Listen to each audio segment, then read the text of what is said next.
वडोदरा का दशरथ गांव, जहां से ये खबर सामने आई है।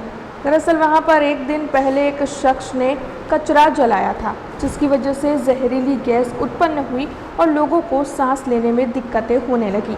यहाँ पर काफ़ी ज़्यादा कचरा हो गया है, लेकिन इस मामले की पेशकश के बावजूद भी इस समस्या की कोई सूध नहीं ले रहा है। एक दिन पहले किसी अनजान शख्स ने वहाँ पर कचरा जलाया और उसकी वजह से इतना ज़्यादा जहरीला गैस उत्पन्न हुआ कि लोग सांस नहीं ले पा रहे थे और उनका सांस लेना दुभर हो गया था। ऐसे एक दिन पहले जब कचरा जलाया जा रहा था, तब आग ने इतना ज़्यादा विकराल स्वरूप इख्तियार कर लिया था कि दमकल की टीम को भी बुलाना पड़ा था। तब इस मामले में स्थानीय निवासी हितेन मकवाणा ने पंचायत को 2 दिन का अल्टीमेटम दिया है और साथ ही ग्रामजनों के साथ मिलकर उग्र आंदोलन करने की धमकी भी दी है। छेल्ला 1 महीनाथी अमे पंचायत में वारंवार रजूआत करी छे।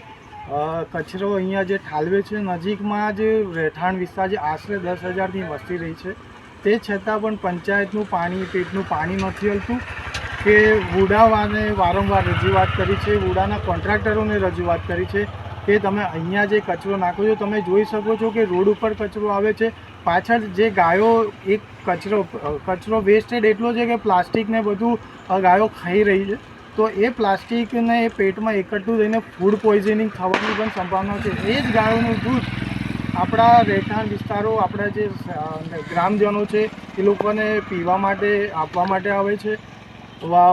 છેલ્લા શનિવારે શુક્રવારે પણ કહેવામાં આવ્યું હતું વુડાને કે અહીંયાથી કચરો સાફ કરવામાં આવે, પણ આજ દિન સુધી એ લોકોએ કોઈ આની ઉપર એક્શન નથી લીધું, ના પંચાયતે કોઈ એક્શન લીધું છે।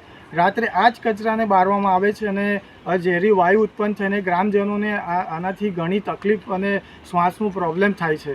તો વારંવાર મારે કહેવું છે, આ છેલ્લા 2 દિવસની હું અલ્ટિમેટ આપવા માગું છું જિલ્લા પંચાયત વુડા અને ગ્રામ પંચાયતમાં કે આને સાફ કરીને અને આની જગ્યા બીજે ક્યાંક કરવામાં આવે, યા તો રોજબરોજનો આ કચરો અહીંયાથી ઉઠાવવામાં આવે, નહીં તો આના પરથી आंदोलन કરવામાં આવશે।